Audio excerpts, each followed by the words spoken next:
नमस्कार, welcome to my channel Rupali kitchen. आगमन झालेलं आहे गणपती बाप्पांचं, यासाठी मी आता मोदक बनवते आहे। मोदक बनवण्यासाठी मी घेतलेला आहे पॅन मध्ये घालायचं आहे 1 चमचा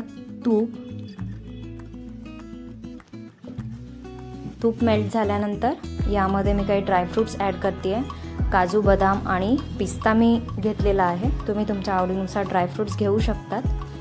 हे ड्रायफ्रुट्स मी ड्रायफ्रुट्स कटरने कट करून घेतलेले आहे। आता यामध्ये थोडीशी खसखस मी ॲड केलेली आहे। आता हे सर्व थोडंसं तुपामध्ये परतून घ्यायचं आहे।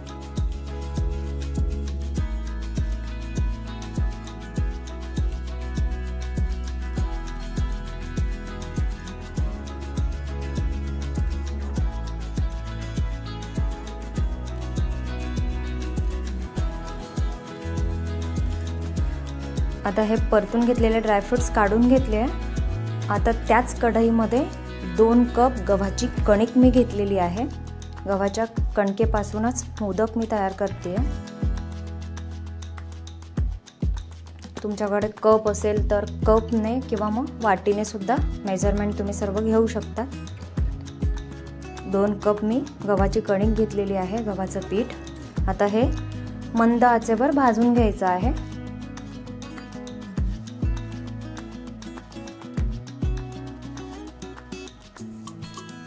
तूप आधी अजिबात ॲड करायचं नाही आहे।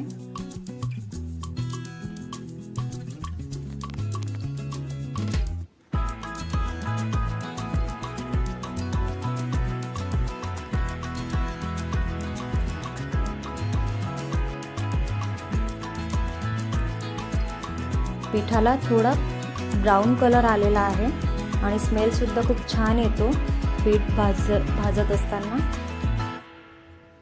आता यामध्ये मी 1 वाटी किंवा 1 कप म्हणू शकतो आपण त्याला, खिसलेला खोबरा ॲड करते। तुम्ही रेडीमेडचा सुद्धा खोबऱ्याचा किस आणू शकतात किंवा घरात असेल तोही खिसून यामध्ये टाकू शकतात। याला सुद्धा व्यवस्थित परतून घ्यायचं आहे।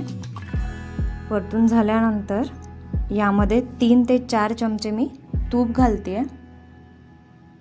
पीठ भाजल्यानंतर जर आपण तूप घातलं तर तूप कमी लागतं। जर आधीच आपण तूप घातलं पीठ भाजायच्या आधी तर तूप खूप जास्ती लागून जातं। 3 ते 4 चमचे तूप या ठिकाणी पुरेसं असतं।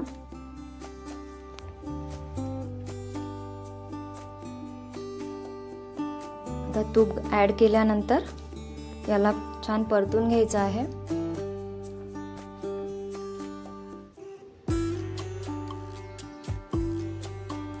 अशा प्रकारे सारण हे थोडं मोकळं होत जातं, हलकं हलकं त्याला तूप सुद्धा सुटतं।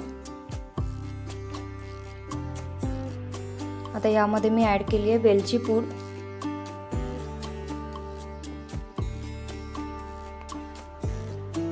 आता हे भाजून झालेलं आहे।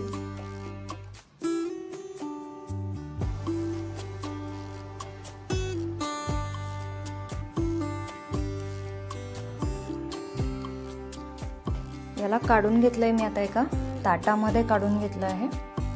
थोडं थंड होईल यासाठी। या ठिकाणी मी गुळाचा वापर करते। यासाठी 1.5 कप मी गूळ घेतलेला आहे, किसून घेतलेला आहे, लवकर मेल्ट होईल यासाठी। आणि यामध्ये ॲड केलेला आहे 1 चमचा तूप।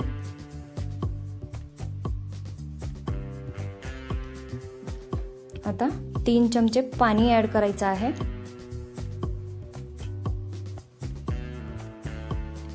याला मेल्ट करून घ्यायचा आहे। तुम्हाला गुळाचा वापर करायचा नसेल तर तुम्ही पिठी साखर सुद्धा या ठिकाणी वापरू शकता। सारण थोडं कोमट झाल्यानंतर त्यामध्ये पिठी साखर ॲड करून घ्यायची।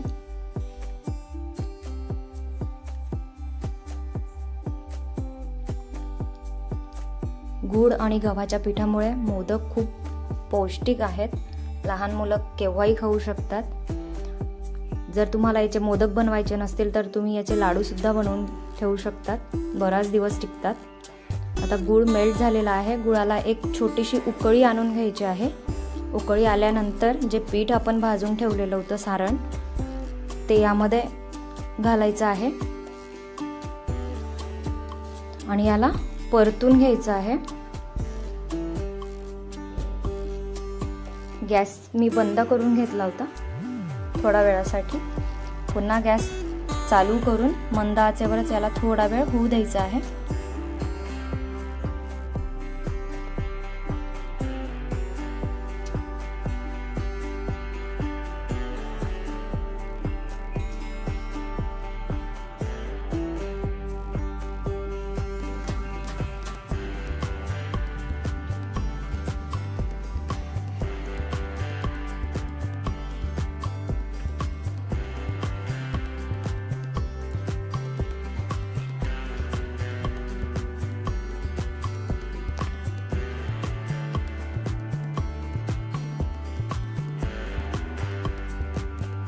आता याला काढून घेते ताटामध्ये आणि याला थंड होऊ द्यायचं आहे।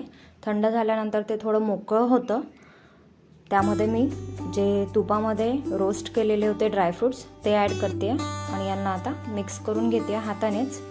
तुम्ही स्पूनने सुद्धा करू शकतात।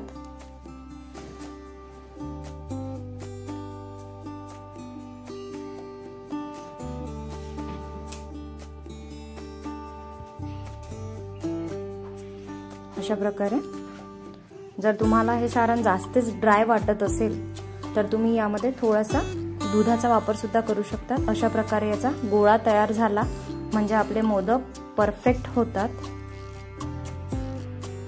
आता मी मोदकचा साचा या ठिकाणी वापरते। थोडं सारण सर्वात आधी साच्याला तूप लावून घेतलंय आतमधून आणि यामध्ये थोडं सारण ॲड करून याला व्यवस्थित पॅक करायचं आहे, म्हणजे दाबून भरायचं आहे, जेणेकरून मोदकचा आकार खूप छान येईल।